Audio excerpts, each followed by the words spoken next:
Hello, dear brother David. I'm so happy to be a part of this Pentecostal International Conference. Thank you so much. So happy to be here with you. I'm fine, thank you so much. With the coronavirus in France, the situation is not so good. We count more than 25,000 people who died about. So it's not so easy, and many family have been I've been so sorry for that, and we are all, of course. And we had to stay home during a few weeks, 6 weeks, and so it have changed, of course, the way to minister. But still, we continue to go ahead and to serve God, to proclaim His word, and to work. And for myself specifically, I finalized a few books we are publishing. As you know, we have two publishing houses, a Christian one and a general one. God bless you, my dear friend. As the subject will be the miracle of tongues, I will continue in French. It isn't good. Ok, thank you so much. Voilà, donc le thème effectivement de mon message, c'est le miracle des langues. Toute cette semaine, on parle des miracles, et là, c'est le miracle des langues. Alors bien sûr, heureusement, on a le sous-titrage qui va permettre aussi à nos amis hollandais ou peut-être anglais aussi de comprendre un peu ce dont il est question. Mais on pourrait encore sous-titrer aussi ce thème, si on peut dire. J'ai parlé dans des langues que je n'avais jamais entendues et que je n'avais jamais apprises à parler. Et ça, c'est un miracle extraordinaire. C'est une déclaration un peu étonnante. Imagine, tu rencontres quelqu'un dans la rue, tu lui dis ça. Waouh! Et beaucoup ne te croiraient pas, mais parmi ceux qui te croiraient, probablement que certains se diraient, essaieraient de comprendre pourquoi, comment c'est possible, certainement il a dû se passer quelque chose, etc. Voilà. Mais cependant, c'est quand même un miracle, et un miracle qui va avoir beaucoup d'importance dans ma vie. Alléluia, jusqu'ici en tout cas. Et ça remonte à l'époque où j'étais en train d'essayer de vérifier si le Dieu de la Bible était vraiment un Dieu réel, ou si ce n'était pas une puissance, une philosophie, allez savoir. Pour la seconde fois, c'est comme ça que je me retrouvais un dimanche matin au culte dans une église à Aix-les-Bains, dans le nord des Alpes, en France, pas trop loin de Genève, et c'était le 13 avril 80. Dans cette réunion, après quelques chants, les gens ont commencé à prier les uns après les autres, en s'écoutant les uns les autres avec beaucoup de respect. Et soudain, une des personnes, une des dames présentes dans l'auditoire va se mettre à parler dans une langue étrangère. Et dès qu'elle se met à parler, aussitôt, j'ai la conviction qu'elle s'adresse à moi, qu'elle me parle à moi. Ce serait mieux en français, mais bon. J'ai cette impression étrange, sans pouvoir l'expliquer. Et j'ai essayé de localiser dans quelle région du monde cette langue pourrait être parlée. Était-ce dans le continent américain, continent asiatique, au moins un continent? Mais j'étais impossible de pouvoir donner un continent dans lequel cette langue aurait pu être parlée. Et donc, évidemment, je continuais à réfléchir, comment c'est possible, ne comprenons pas de toute façon, et avec cette impression qu'elle me parlait, j'ai commencé à imaginer dans mon esprit une scène qui pourrait expliquer pourquoi ça se passait, ce qui est en train de se passer. Donc j'imaginais entre autres une scène de vaudou sur un écran dans ma tête, et d'un seul coup il s'est passé plein de choses. Une grande lumière s'est allumée sur cet écran, ce qui fait que l'écran est devenu blanc dans un premier temps. En même temps, j'étais envahi d'une chaleur extraordinaire, et physiquement j'étais décontracté, comme si j'étais dans du coton, très relax. Je me suis rappelé aussi de paroles que m'avait dites un prêtre catholique des années plus tôt, et on ne trouve pas ça dans la Bible, mais il avait affirmé qu'en fait, pour encourager ses disciples que Jésus avait envoyé prêcher l'évangile, il leur avait dit « Ne vous inquiétez surtout pas, de toute façon, je vous donnerai un nouveau langage ».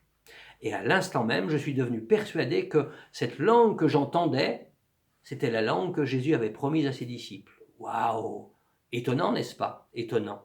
Et une fois tout ça bien en place, une fois que j'ai ces convictions, sur cet écran dans mon esprit qui est devenu tout blanc, commencent à défiler des images. Et tout d'abord, je vois un enfant qui a escaladé un placard de la maison pour récupérer des bonbons. Et puis, quand j'ai compris que c'était moi, une autre image est arrivée où je me vois un peu plus tard en train de voler. C'est ainsi que des images vont défiler dévoilant mon mensonge, mes vols, et plus tard mes situations d'adultère, et j'en passe et des meilleures. Et très vite, j'ai commencé à pleurer en réalisant que j'étais vraiment un pauvre gars, que j'étais vraiment mauvais et que ma destinée, c'était l'enfer. J'allais passer l'éternité en enfer. Si cet enfer existait, j'étais condamné sans aucun problème, sans aucun doute. La condamnation était absolument inévitable. Et dans mon désespoir, je pleurais vraiment abondamment. Et connaissant très bien la suite des images qui allaient venir, à un moment j'ai dit stop. Et là, c'est comme si une voix intérieure a commencé à me parler, les images s'étant arrêtées. Possiblement Dieu me parlait, c'est ce que j'imaginais. Et il va me dire, oui, tu as très très bien compris, il fallait que la justice soit accomplie, et cette justice, elle te condamnait en l'enfer. Tu as bien compris, c'est correct. Mais moi, j'ai envoyé mon fils Jésus, qui a pris ta condamnation, il a pris ta place, et lui, il a accepté d'être condamné à ta place. Et si tu veux accepter cette tractation, si tu veux accepter cet échange, si tu veux bien croire dans l'œuvre qu'a accompli Jésus à ta place, eh bien alors, tu vas être changé et tu vas passer l'éternité avec moi et non pas en enfer. Aussitôt à l'intérieur, t'imagines bien, j'ai accepté aussitôt à l'intérieur, c'était plutôt 2 fois qu'une. Et aussitôt, j'ai senti comme une douche quelque part, hein, où j'étais purifié, nettoyé de mon péché. Waouh, extraordinaire. Et j'étais rempli de paix, de joie, d'amour et d'attente et de projet avec Dieu. Oh, c'était formidable, formidable. Et puis aussi extraordinaire, des mots que je n'avais jamais prononcés ont commencé à sortir par ma bouche, à venir sur mes lèvres. Oh là là, qu'est-ce qui se passe? Qu'est-ce que c'était? Je n'avais jamais entendu parler de ça jusque-là. Cette femme, à ce moment-là, va s'arrêter de parler dans cette langue et va continuer en français. Je me dis, tiens, c'est bien, elle traduit. Et là, elle va évoquer plusieurs situations dans lesquelles je m'étais trouvé les jours précédents. C'était du style, bah écoute, il y a 2 jours, tu as rencontré 2 hommes dans la ville d'Ambérieux. Là, tu as prévu du business avec eux. Quand tu les as quittés, tu es parti à Annecy. Là, tu as rencontré une femme. Le lendemain, tu es parti à Albertville. Tu as fait ceci, puis à Chambéry. Comment elle savait tout ça, cette femme? J'étais tout seul, pourtant personne ne m'avait accompagné dans ces déplacements, si ce n'est les personnes que j'avais rencontrées qui ne savaient pas d'où je venais et où j'allais. Bizarre, bizarre. Et vraiment, je suis convaincu qu'il se passe quelque chose d'extraordinaire à quoi je n'ai jamais assisté jusqu'à ce jour. Waouh, formidable. Mais est-ce que ça ne ressemble pas à certaines situations dont il est question dans la Bible? Ce qui se passe dans l'Église aux Corinthiens, ce que Paul expose aux Corinthiens dans sa première épître au chapitre 14, versets 24 à 25. Il parle, vous savez, quand si quelqu'un est de passage parmi vous, l'un de vous commence à prophétiser, et aussitôt la vie de cette personne de passage est dévoilée, exposée publiquement, de sorte qu'il tombe sur sa face et il va reconnaître la grandeur de Dieu. Waouh, waouh. C'est un peu ça que j'expérimente, parce que la présence de Dieu quotidienne dans nos vies, elle va produire des miracles quand ce sera nécessaire. Pas forcément chaque minute, mais régulièrement, ces miracles vont être là pour nous conduire, nous diriger, interpeller l'un, interpeller l'autre et accomplir des guérisons, toutes sortes de prodiges. Et comment ça se passe aujourd'hui dans l'Église? Comment ça s'est poursuivi? Eh bien, écoutez, quelques années plus tard, je me souviens, avec un frère, on priait pour un monsieur qui était là pour la première fois dans nos rencontres. Et ce monsieur s'avance à la prière. On ne connaissait pas son passé, on n'avait pas été introduit jusque-là. On ne savait pas quelles étaient ses origines familiales, quelles étaient ses questions.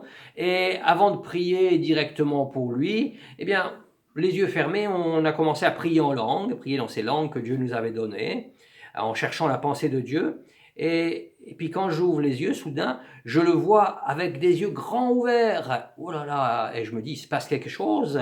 Et il va nous expliquer, écoutez, vous êtes en train de me répéter en yiddish ce qu'un rabbin m'a dit il y a 18 ans. Alors moi, à ce moment-là, je ne suis pas sûr d'avoir entendu parler de cette langue, je ne savais même pas que le yiddish existait. Donc imaginez, ni je l'avais appris, ni je l'avais entendu parler. Et C'était déjà extraordinaire en soi, mais en plus, on lui répétait mot pour mot ce qu'un rabbin lui avait dit 10 ans plus tôt. Waouh, c'est formidable, non?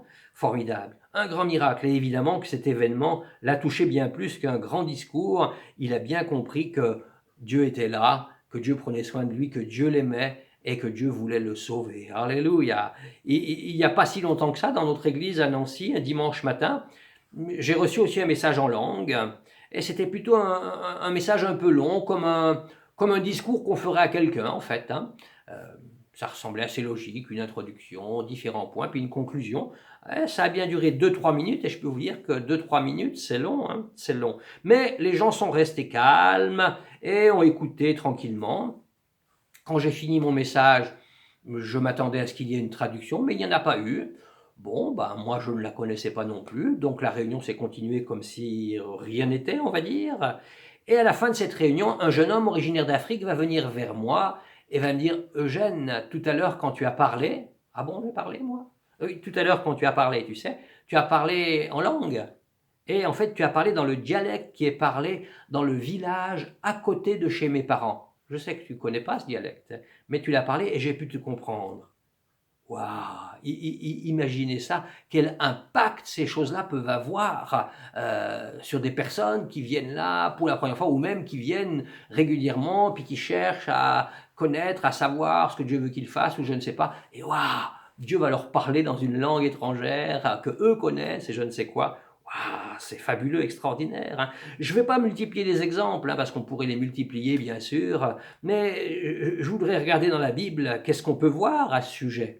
Est-ce que la Bible en parle? Et bien sûr, hein, tout le monde a entendu parler de la Pentecôte dans les Actes des Apôtres au chapitre 2, où les 120 disciples de Jésus s'étaient retrouvés et sont restés 10 jours confinés d'ailleurs dans la chambre haute. Peut-être qu'ils sont quand même sortis le soir, hein, mais ils ont passé 10 journées dans la chambre haute à attendre, à chercher la promesse que Jésus leur avait faite. Et ils ont été remplis du Saint-Esprit le 10e jour et ils sont mis à parler différentes langues. Waouh! Et puis vous savez que c'est des langues que les gens ont compris, etc., etc. Vous pouvez relire ce passage hein, dans Acte 2. Est-ce que c'est une expérience unique? Est-ce que c'est le seul moment où la Bible parle de ces choses? Eh bien non, parce qu'on voit plus tard comment en Samarie, alors que l'évangéliste Philippe a été pour prêcher l'évangile, et il a été rejoint par les apôtres Pierre et Jean qui ont prié pour que les gens soient baptisés du Saint-Esprit. Wow, baptisés du Saint-Esprit, tiens, intéressant. Et d'autres endroits encore sont évoqués dans le Nouveau Testament, dans les Actes des Apôtres, où ces événements se sont produits sur la route d'Éphèse, par exemple. Hein. Et l'apôtre Paul lui-même, il n'était pas parmi les 120. L'apôtre Paul lui-même va expérimenter ces choses. Donc ça s'est expérimenté par d'autres plus tard. Et ce même apôtre Paul va d'ailleurs enseigner à ce sujet. Il s'adresse à l'église aux Corinthiens.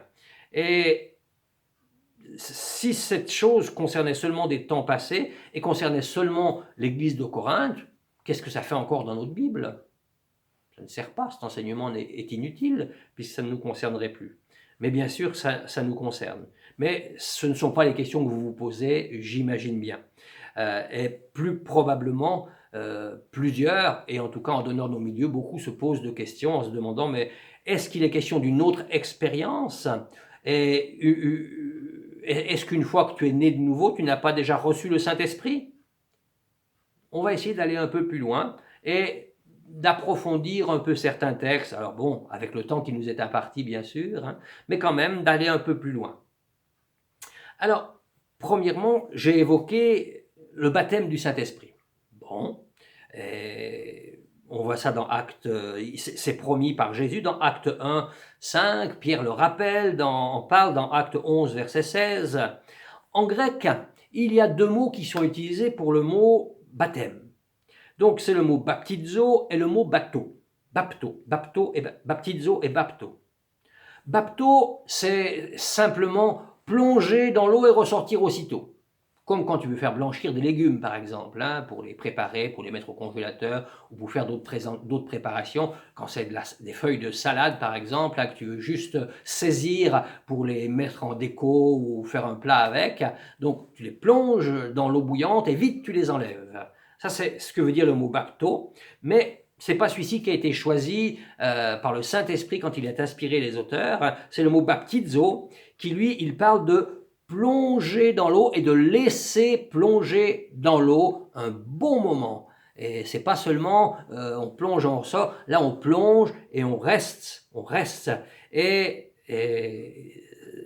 l'idée avec le Saint-Esprit, c'est pas seulement d'avoir été plongé dans le Saint-Esprit il y a quelques années, bapto, et d'être ressorti, mais c'est de rester immergé dans le Saint-Esprit. C'est cette pensée qui est utilisée avec ce mot grec baptizo. Deuxièmement, il est question de recevoir. Dans Actes 2, 38, par exemple, l'apôtre Pierre va dire « Repentez-vous et soyez baptisés dans le nom de Jésus pour le pardon de vos péchés et vous recevrez le don du Saint-Esprit. » Alors il y a ce mot « recevoir ». Parce que c'est intéressant, dans les évangiles, on voit que les apôtres reçoivent plusieurs fois le Saint-Esprit. Waouh, tiens donc, comment est-ce possible? Alors le mot grec qui est utilisé pour recevoir, c'est le mot lambano, et c'est un verbe qui est actif. Recevoir, en français en tout cas, c'est plutôt tu reçois. Tu reçois une claque, tu reçois un cadeau, voilà, c'est passif, quoi. Mais là, en grec, c'est au contraire un verbe actif. Et il s'agit donc de faire quelque chose. Et c'est comme si tu reçois une lettre. Tu reçois une lettre dans ta boîte aux lettres. Ah ben, le facteur l'a déposée dans ta boîte aux lettres, ou un voisin t'a amené une lettre, il l'a mis dans ta boîte. On peut penser que tu l'as reçue. C'est une des formes de recevoir. Mais l'as-tu vraiment reçue? Non, elle est dans ta boîte. Il faut que tu ailles ouvrir la boîte aux lettres, prendre la lettre et rentrer chez toi avec. Ça ne suffit pas encore, il faut encore ouvrir cette enveloppe. Il faut l'ouvrir, lire ce qui est dedans et agir en conséquence. Supposons que ce soit un virement bancaire, un chèque, par exemple, dans les pays où ça existe encore, eh bien, probablement, il va falloir que tu ailles porter ce document à la banque pour que l'argent soit viré sur ton compte, pour que l'argent apparaisse en fait. Donc, ça prend un petit peu de temps, et c'est pas parce que l'enveloppe est dans la boîte que tu as reçu. Il en est de même avec le Saint-Esprit. Il suffit pas de l'avoir reçu, eh bien, il faut aller plus loin. Ces 120 dont j'ai parlé tout à l'heure, comme vous le savez, ils sont restés pendant 10 jours dans la chambre haute, aspirant, recherchant l'accomplissement de la promesse que Dieu leur avait promise. Ils ont été actifs, n'est-ce pas, pendant 10 jours. Ils n'ont pas simplement attendu. Et à la fin, le 10e jour, le Saint-Esprit est descendu sur eux. Alléluia, alléluia. Donc on a vu, et vous recevrez le don du Saint-Esprit. Il y a le mot don. Et ce mot don, en grec, c'est le mot doréa. C'est le mot doréa. Et c'est un mot qui veut dire un cadeau, un présent. C'est pas le mot qui est utilisé ailleurs comme charisma, une compétence. Le mot charisma est utilisé pour les dons du Saint-Esprit. Voici les différents dons du Saint-Esprit, les différents charismas. Mais là, quand il est question en acte 2, vous recevrez le cadeau du Saint-Esprit. Non pas les dons, mais vous recevrez le cadeau du Saint-Esprit. Ah, et ça, c'est intéressant, c'est intéressant. Et c'est la même chose qu'avec recevoir. Si tu reçois ce cadeau, si tu reçois ce don dans un papier bien emballé, tout joli, oh, tu peux te contenter, et c'est déjà une grande joie. Hein. Tu vois ce cadeau qui t'est offert, wow, tu es très content, j'ai un cadeau, wow, c'est super, je m'enthousiasme. Et certains, peut-être, vont le laisser là quelques jours pour le regarder, pour profiter, tout ça. Mais d'autres vont vite enlever le papier. En général, il y a une boîte en dessous, enfin tout ça, donc, et ils vont ouvrir jusqu'à avoir en main ce qui était emballé, ce qui était caché. Pourtant, le cadeau, ils l'avaient. Ceux qui l'ont mis sur l'étagère pour le regarder et ceux qui l'ont ouvert, les deux l'avaient. Mais il y en a un qui l'a un peu plus que l'autre, quoi, tu vois. Et c'est un peu ça auquel nous sommes invités aussi. Vous recevrez le don, le cadeau du Saint-Esprit. Un dernier mot aussi qui est important. En Éphésiens 5, 18, Paul va dire ne vous enivrez pas, ne soyez pas remplis de vin, c'est de la débauche, mais au contraire, soyez remplis du Saint-Esprit. Cette expression remplie du Saint-Esprit est aussi intéressante. On la voit dans Actes 2, 4, 4 verset 31, 13 verset 52. C'est le mot pléto qui a fait pléthore, qui parle d'une abondance, d'une profusion. Ça ne peut pas simplement être quelques gouttes. Non, c'est suffisamment de quantité pour être rempli. Certains peuvent se satisfaire de quelques gouttes. Tenez, regardez. Est-ce que là, c'est suffisant? Est-ce que c'est rempli? Certains disent, oh bah oui, là c'est déjà bien rempli, hein, quand même, c'est déjà pas mal, hein, c'est déjà pas mal. Mais est-ce que tout le monde va penser que c'est rempli? Probablement pas. Il va falloir en rajouter un petit peu plus, ça, pour être rempli. Comme ça, là ça commence à être pas mal. Et certains vont dire, ah oui, là c'est rempli, hein, oui, c'est très rempli, là, hein. On voit bien, il n'y a pas de problème, hein. Mais on peut quand même encore en rajouter encore un peu, encore un peu, encore un peu. Et là on est au bord et on se dit, ah oui, non, mais là c'est vraiment rempli. Là je suis rempli du Saint-Esprit. Donc c'est déjà une bonne chose. Mais ça s'évapore. Donc il faut peut-être de temps en temps en remettre. Et puis quand il est question du baptême dans le Saint-Esprit, alors là c'est pas baptisé, hein. Pour être baptisé dans le Saint-Esprit, il faut que tout ça descende. Alors là, recouvert, plongé, immergé dans le Saint-Esprit, là il est question de véritable baptême. Et tout ça, c'est ce que je développe aussi dans mon livre donc sur le Saint-Esprit, qui est là en anglais, mais qui existe aussi en français, le don du Saint-Esprit et les prophètes. Donc c'est un peu ça la question. Et dans cette période de Pentecôte, ne serait-ce pas le bon moment d'expérimenter ces choses? Ne serait-ce pas le moment de nous abandonner dans les mains du Seigneur et de vivre ce temps? De ne pas se contenter de quelques doutes, mais d'être vraiment baptisé du Saint-Esprit, rempli du Saint-Esprit. Comme on le voit là, ce verre, il est immergé dans l'eau, il y a de l'eau ras-bord et il est couvert. Et l'idée, c'est pas de l'avoir été il y a X années, mais c'est tous les jours de rester plongé dans ce Saint-Esprit. Alléluia, immergé, baptizo dans le Saint-Esprit et d'y rester. Et je crois que à cette période de Pentecôte, c'est le moment. C'est le moment. Je crois qu'en fait, cette prophétie de Joël au chapitre 2 ne s'est pas encore réalisée pleinement. Joël va dire, je répandrai de mon esprit sur toute chair, vos jeunes gens prophétisons, etc., sur les servantes, sur tout le monde. Je crois qu'il y a encore beaucoup de gens qui n'ont pas été baptisés du Saint-Esprit et qui peuvent l'être aujourd'hui. Et c'est la promesse que Jésus a faite à ses disciples, non seulement d'être baptisés du Saint-Esprit, mais en plus de recevoir une puissance qui vient sur nous et qui fait de nous de réels témoins. Chers frères et sœurs, réfléchissons un instant. À quel niveau en suis-je? Comment suis-je rempli du Saint-Esprit? Oui, je l'ai reçu, bien sûr, j'ai été sauvé, je suis né de nouveau, bien sûr, hein. Mais où en suis-je moi-même aujourd'hui? Est-ce que tout ça ne n'est pas un peu évaporé, si l'on peut dire? Est-ce que je n'ai pas perdu un peu de ce feu, de ce zèle de l'Évangile? Est-ce que c'est par moi-même que je fais tout ce travail, tout ce que je fais pour le Seigneur? Ou est-ce que c'est poussé par le Saint-Esprit? Alléluia! Que j'accomplis la tâche que Dieu m'a réservée. Oh! Frères et sœurs, c'est le moment de revenir au Seigneur ensemble, de nous approcher du Seigneur et de lui demander une nouvelle visitation. Nous avons besoin d'une nouvelle visitation où on est à nouveau rempli, débordant du Saint-Esprit, rempli de puissance et d'un amour surnaturel qui nous permet d'aimer même nos ennemis. Et que le Saint-Esprit nous aide. Que le Saint-Esprit nous aide à crier à Dieu et que nous vivions une mesure encore plus grande que celle à laquelle nous pensons. Que nous vivions, expérimentions une double mesure de l'espérance qui est en nous, en Dieu, dans le Saint-Esprit. C'est pourquoi, mon frère, ma sœur, maintenant je prie pour toi. Et là où tu es à ta place, il est temps de sauter sur tes pieds, de dire « Seigneur, je veux expérimenter tout ce que tu as promis dans ta parole. Je vais être rempli du Saint-Esprit, pas quelques gouttes seulement, mais être rempli. Et je ne veux pas me satisfaire d'être rempli, mais je vais être baptisé du Saint-Esprit, immergé en lui. Et je te remercie. Viens au secours de ma faiblesse. pardonne mes fautes et que tout ce qui m'empêche de vivre ces choses soit balayé par ta puissance. Viens, Père Céleste, interviens dans ma vie et fais-moi grâce. Alléluia. Donne-moi de vivre et d'expérimenter ces miracles que tu as pour moi. Je sais dans ta parole, tellement de choses sont là, proclamées, annoncées. Eh bien, Père, viens et remplis-moi du Saint-Esprit et donne-moi d'expérimenter tous ces dons merveilleux et extraordinaires dont il est question dans ta parole.